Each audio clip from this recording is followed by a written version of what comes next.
Hi friends, welcome to my channel. ఈ వీడియోలో మనం భాషా భాగాల గురించి తెలుసుకుందాం. భాషా భాగాల పాప్కార్న్స్ అనమాట. భాషా భాగాలు 5 కదా: నామవాచకం, సర్వనామం, క్రియ, విశేషణము, అవ్యయం. మొదటిది నామవాచకం. నామవాచకం అంటే నామం అంటే పేరు అనమాట. మనుషుల, జంతువుల, వస్తువుల, నదుల మొదలగు వాటి పేర్లను తెలియజేసేదే నామవాచకం.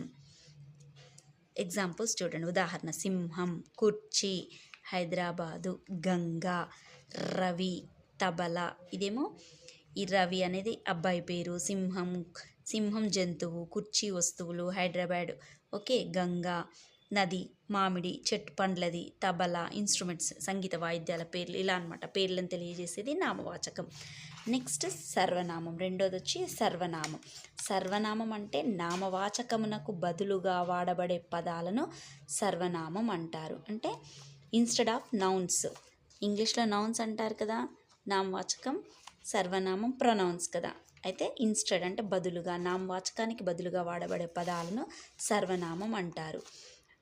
ప్రతిసారి రవి రవి అని పిలవలేం కదా, అతడు, అదనమాట. అతడు, ఆమె, అవి, ఇవి, అది, నెక్స్ట్ ఆయన, వారు, ఇతను, ఇవన్నమాట సర్వనామాలు. ఉదాహరణ. నెక్స్ట్ క్రియ. క్రియ క్రియ ఏదైనా పనిని తెలియజేసేది క్రియ. వాళ్ళు చేసే పని ఏదైనా సరే, రాశాడు, చదివాడు, తిన్నాడు, కోసాడు, ఆడాడు, నిద్రపోయాడు, ఓకే, పరిగెత్తాడు, ఇవన్నీ క్రియలు అవుతాయి అన్నమాట. నెక్స్ట్ విశేషణం. నాలుగోది వచ్చి విశేషణం. విశేషణం నామవాచకం యొక్క, సర్వనామం యొక్క గుణాన్ని తెలిపేది. గుణం అంటే అది పెద్దదా, చిన్నదా, పరిమాణం, సైజు. నెక్స్ట్ రుచి, తీయగా ఉందా, పుల్లగా, ఇవన్నీ అనమాట. నెక్స్ట్ గుణాన్ని తెలియజేసేదే విశేషణం.